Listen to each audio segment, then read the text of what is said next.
इस वीडियो में आपको इस पाठ में आए प्रश्नों के लिखित उत्तर मिलेंगे। नमस्कार सभी को, हिंदी कला केंद्र में आपका स्वागत है। अगर आप इस चैनल पर नए हैं तो पहले इसको सब्सक्राइब करें व बेल आइकन को दबाना ना भूलें ताकि नए वीडियो का नोटिफिकेशन सबसे पहले आपको मिले। वे दिन भी क्या दिन थे। ये एक विज्ञान कथा थी जिसको हमने इसके भाग 1 में पढ़ी व समझी थी। अब इसके अभ्यास प्रश्नों को देखते हैं। सोचो, कुम्मी के हाथ जो किताब आई थी वह कब छपी होगी। कुम्मी के हाथ जो किताब आई थी वह उस समय में छपी होगी जब बच्चे स्कूल में जाकर पढ़ाई करते थे, यानी हमारे आज के वर्तमान समय में। रोहित ने कहा था, कितनी पुस्तकें बेकार जाती होंगी। एक बार पढ़ी और फिर बेकार हो गई। क्या सचमुच में ऐसा होता है? नहीं, सचमुच में पुस्तकें बेकार नहीं जाती हैं। ज़्यादातर पुस्तकें हम पढ़ने के बाद दूसरे बच्चों से साझा कर लेते हैं। कुछ पुस्तकें हम पुस्तकालयों में भी रख देते हैं। कागज़ के पन्नों की किताब और टेलीविज़न के पर्दे पर चलने वाली किताब, तुम इनमें से किसको पसंद करोगे? क्यों? तो आपको जो इन दोनों में से अच्छी लगेगी वो लिखना है और फिर उसकी वजह बताना है। जैसे मैं इनमें से टेलीविज़न के पर्दे पर चलने वाली किताब को पसंद करूंगी। इसके कारण निम्नलिखित हैं। किताबों को छापने के लिए बहुत सारे पेड़ों को काटा जाता है, इन्हें कटने से बचाने के लिए। टेलीविज़न के पर्दे पर चलने वाली किताबें कभी पुरानी नहीं होती, इन्हें आसानी से इंटरनेट के माध्यम से दूसरी जगह भेजा जा सकता है। इन्हें घर में रखने के लिए अलग से जगह नहीं चाहिए। तुम कागज पर छपी किताबों से पढ़ते हो। पता करो कि कागज से पहले की छपाई किस किस चीज पर हुआ करती थी। तो कागज से पहले की छपाई भोजपत्रों, पेड़ की छाल, लकड़ी व धातु से बने पत्रों पर होती थी। ताम्र पत्रों पर भी होती थी। तुम मशीन की मदद से पढ़ना चाहोगे या अध्यापक की मदद से? दोनों के पढ़ाने में किस किस तरह की आसानियां और मुश्किलें हैं? तो मैं अध्यापक की मदद से पढ़ना चाहूंगी। अध्यापक से पढ़ने में अधिक आनंद आता है क्योंकि वह हमारी मन स्थिति को समझते हुए पढ़ाते हैं। और मुश्किल क्या है? वही मुश्किल ये है कि हर विषय के लिए अलग अलग अध्यापक की जरूरत होती है। मशीन में पहले से भरे सबक ही पढ़ाए जाते हैं, उसका हमारी भावनाओं से कोई मेल नहीं होता है। वहीं आसानी ये है कि एक मशीन सारे विषयों को विस्तार से बार बार पढ़ा सकती है। और भी ऐसे बहुत सारे कारण हैं जो आप सोचो और लिखो। वे दिन भी क्या दिन थे। बीते दिनों की प्रशंसा में कही जाने वाली ये बात तुमने कभी किसी से सुनी है? हाँ, मैंने अक्सर मेरे पिताजी को ये बोलते सुना है। अपने बीते हुए दिनों के बारे में सोचो और बताओ कि उनमें से किस समय के बारे में तुम वे दिन भी क्या दिन थे कहना चाहोगे। तो ये आप सोचो और अपने हिसाब से लिखो।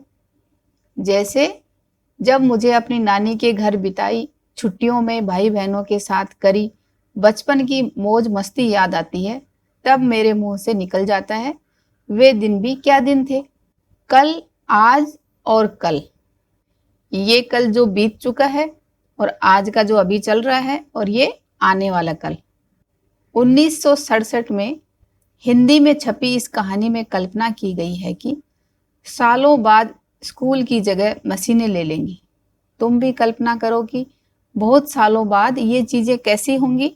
तो आप ये अपनी कल्पना के अनुसार कुछ भी लिख सकते हो जो आपका मन करे। जैसे पेन में क्या बदलाव आ जाएगा, तो पेन लिखने के साथ साथ कैमरा, आवाज़ की रिकॉर्डिंग आदि भी किया करेगा। घड़ी एक स्मार्ट डिवाइस का काम भी करेगी जिसमें हम समय के साथ अपने हृदय की धड़कन, चलने का ब्यौरा आदि भी जान सकेंगे। टेलीफोन या मोबाइल आकार में बहुत छोटा, पतला व हल्का हो जाएगा। वह आज के मुकाबले और भी उपयोगी साबित होगा। टेलीविज़न का स्क्रीन एक कपड़े या पेपर की तरह समेटने वाला हो जाएगा, जिसे अपने साथ आसानी से ले जा सकते हैं। ऐसे ही कोई और चीज़ जिसके बारे में तुम सोचना चाहो तो ये आप अपने मन से लिख सकते हो। जैसे इंटरनेट इतना तेज व आसानी से उपलब्ध हो जाएगा कि हमें बड़ी से बड़ी फाइल, वीडियो आदि भेजने में कोई परेशानी नहीं होगी। नीचे कुछ वस्तुओं के नाम दिए गए हैं। बड़ों से पूछकर पता करो कि 20 साल पहले इनकी क्या कीमत थी और अब इनका कितना दाम है। तो ये आप अपने बड़ों से पूछकर पता करो कि आलू का भाव 20 साल पहले क्या रहा होगा और आज क्या है। ये आप अपनी मम्मी से जान सकते हो। जैसे लगभग कुछ इस तरह लिखना है, आलू 20 साल पहले 8 से 10 रुपए प्रति किलो रहा होगा और आज आलू मिलता है 35 से 40 किलो। ऐसे ही लड्डू 30 से 40 रुपए किलो और आज 200 से 250 रुपए किलो। शक्कर 20 साल पहले 15 से 20 रुपए प्रति किलो और आज 55 से 60 रुपए प्रति किलो हो गई है। ऐसे ही दाल 20 साल पहले 15 से 20 रुपए प्रति किलो और आज 70 से 80 रुपए किलो। ऐसे ही चावल 20 साल पहले 20 से 25 रुपए प्रति किलो और आज 60 से 70 रुपए। ऐसे ही दूध 20 साल पहले 10 से 12 रुपए प्रति किलो और आज 55 से 60 रुपए। आज हमारे कई काम कंप्यूटर की मदद से होते हैं। सोचो और लिखो कि अपने व्यक्तिगत और सार्वजनिक जीवन में हम कंप्यूटर का इस्तेमाल किन किन उद्देश्यों के लिए करते हैं। तो सबसे पहला उद्देश्य व्यक्तिगत तो आप इन दिनों में अपनी पढ़ाई के लिए कर रहे हो। सबसे पहले पढ़ाई के लिए, उसके बाद मनोरंजन के लिए, इंटरनेट का इस्तेमाल करने के लिए, टिकट बुकिंग करने के लिए, अपनी फ़ोटो और वीडियो रखने हेतु। ऐसे ही सार्वजनिक में दफ्तर का कामकाज करने के लिए कंप्यूटर चाहिए, बैंक का कामकाज के लिए, स्कूल का लेखा जोखा रखने के लिए, रेलवे काउंटर पर बुकिंग के लिए, हॉस्पिटल में मरीजों का ब्यौरा रखने के लिए। जानकारी देने या लेने के लिए कई तरीके अपनाए जाते हैं। हम जो कुछ सोचते या महसूस करते हैं उसे अभिव्यक्त करने या बताने के भी कई ढंग हो सकते हैं। बॉक्स में दिए गए कुछ साधन दिए गए हैं, उनका वर्गीकरण करके नीचे दी गई तालिका में लिखो। तो ये सब क्या है? साधन है जिनके माध्यम से हम जो कुछ सोचते या महसूस करते हैं वो बात हम अपनी अभिव्यक्त करते हैं, जो कि किसी के सामने या किसी माध्यम के द्वारा। ऊपर लिखी चीजें एक तरफा भी हो सकती हैं और दो तरफा भी। जिन चीजों के जरिए एक तरफा संप्रेषण होता है, संप्रेषण यानी हमारी भाषा का आदान प्रदान एक तरफ से होता है, उसके आगे इस तरह का एरो का निशान लगाओ कि इससे पता चलेगा कि ये एक तरफा संप्रेषण है। दो तरफा संवाद की चीजों के आगे इस तरह का निशान लगाओ तो इससे पता चलेगा कि ये संवाद दोनों तरफ से होता है। चलो देखते हैं। इन सब साधनों से हम जानकारी प्राप्त करते हैं और अपनी भावनाएं व्यक्त करते हैं।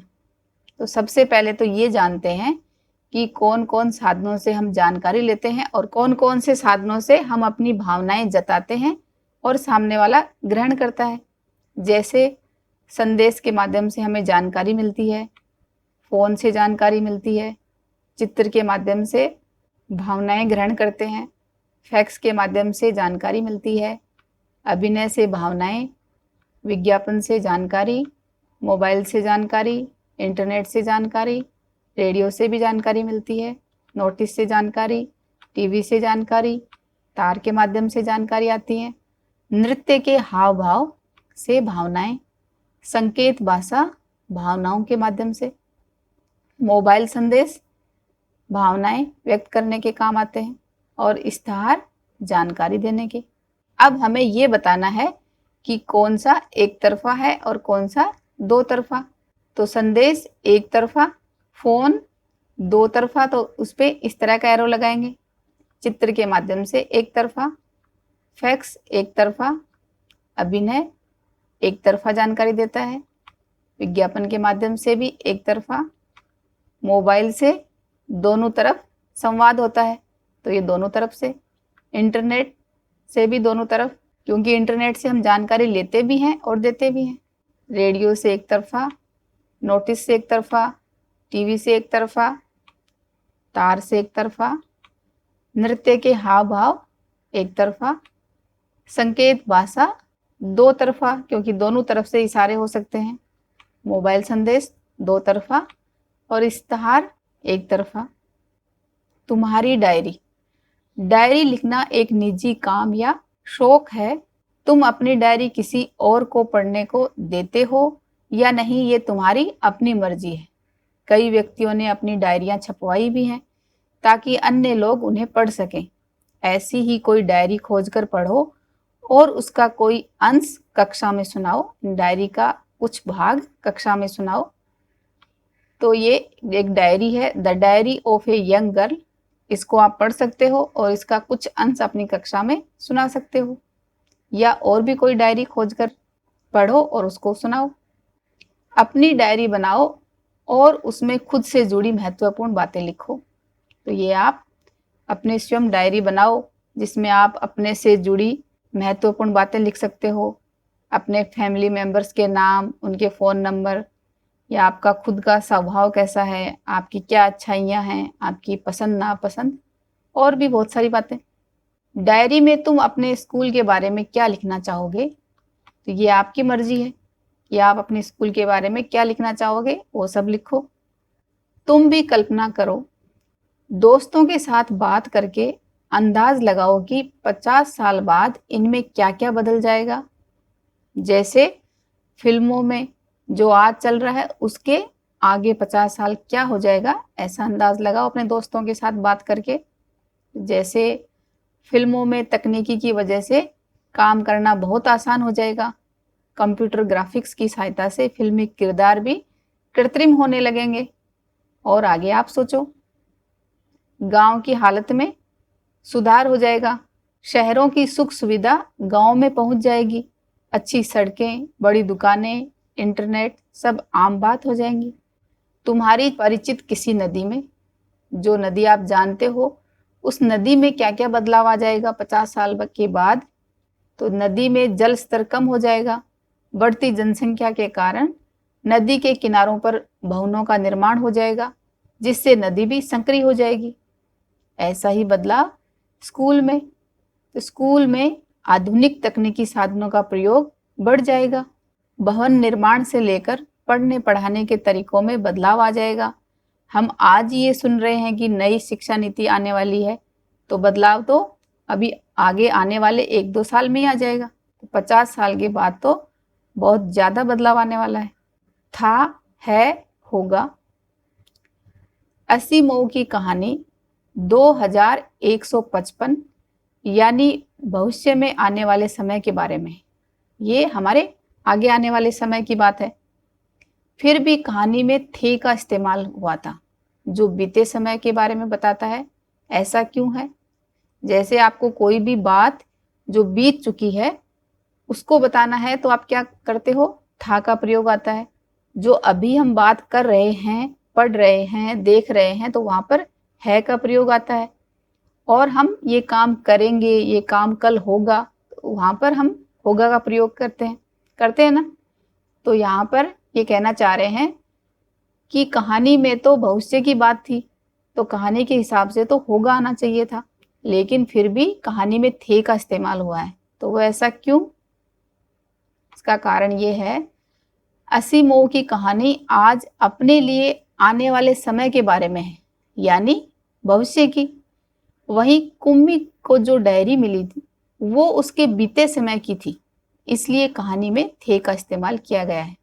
क्योंकि आज आप भी अगर अपनी डायरी में कुछ लिखोगे तो जो बात या कोई समय बीत चुका है उसके बारे में लिखोगे ना, तो वहां पर था का प्रयोग या थी का प्रयोग ही होगा। जब मुझे बहुत डर लगा था, मैं जब छोटा था, इस शीर्षक से जुड़े किसी अनुभव का वर्णन करो। तो यहाँ पर आपके अपने अनुभव का वर्णन करना है। तो ये देखो, जब मुझे बहुत डर लगा था, तो आपको अपनी कोई पुरानी बात बतानी है, तो जिसके लिए आप किसका प्रयोग करोगे?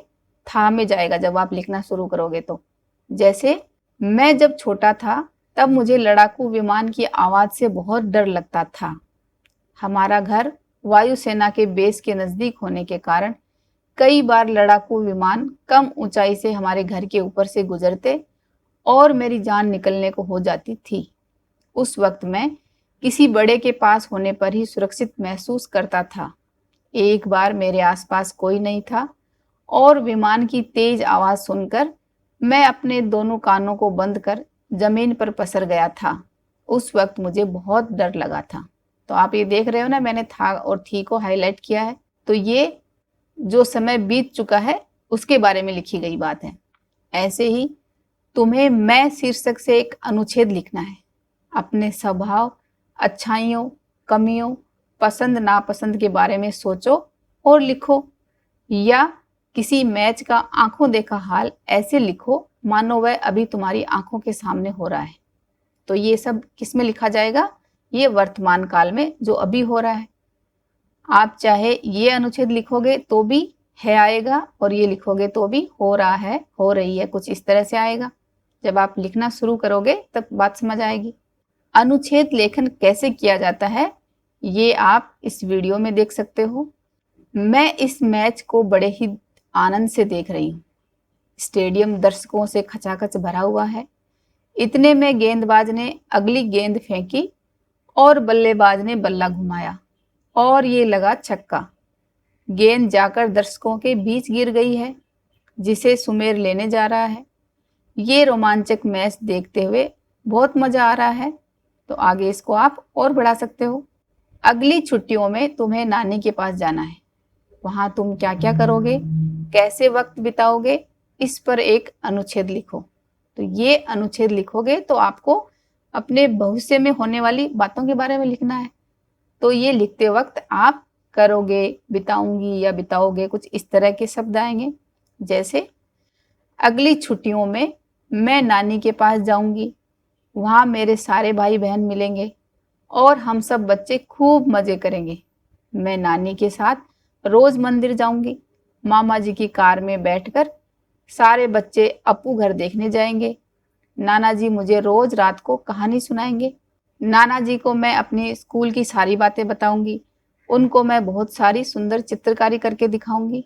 इस अनुच्छेद को आप और आगे बढ़ा सकते हो। तुमने जो 3 अनुच्छेद लिखे उनमें से पहले का संबंध उससे है जो बीत चुका है, दूसरे में अभी की बात है और तीसरे में बाद में घटने वाली घटनाओं का वर्णन है। समझ गए ना आप ये बात? इन अनुच्छेदों में इस्तेमाल की गई क्रियाओं को ध्यान से देखो। सारी क्रियाओं को मैंने अलग रंग से किया है ना, उनको ध्यान से देखो। ये बीते हुए, अभी के, बाद के समय के बारे में बताती हैं। जैसे पहले अनुच्छेद में भूतकाल था, जहां पर हमने था और थी का प्रयोग किया, तो वो क्या हुआ? पास्ट टेंस, जिसे हिंदी में भूतकाल कहा जाता है। दूसरे अनुच्छेद में अभी प्रेजेंट में जो चल रहा है उसकी बात करी, तो वहां पर रहा है, रही है का प्रयोग किया गया, जो कि प्रेजेंट टेंस हुआ, जिसे हिंदी में वर्तमान काल कहा जाता है। तीसरा अनुच्छेद भविष्य काल है, जिसमें करूंगा, करूंगी, जाऊंगी, इस तरह की क्रियाएं आती हैं, जो कि फ्यूचर टेंस कहलाता है और हिंदी में भविष्य काल। इस विज्ञान कथा को एक बार फिर से पढ़ो। डायरी लिखना अच्छी आदत है, इसे बनाए रखें। इससे आपकी राइटिंग स्किल अच्छी होगी, आपके सोचने समझने की शक्ति अच्छी होगी। क्या आप रोज अपनी डायरी लिखते हो? अगर हाँ, तो उसमें किस प्रकार की घटनाएं ज़्यादा लिखते हो? सुझावों व सुधारों के लिए कमेंट बॉक्स में लिखें। अगर हमारे वीडियो बन ही रहे हैं आपके फेवरेट, तो फिर क्यों ना करें इनको लाइक, सब्सक्राइब और रिकमेंड। हमें और बेहतर बनाने के लिए आप कर सकते हैं कमेंट। धन्यवाद।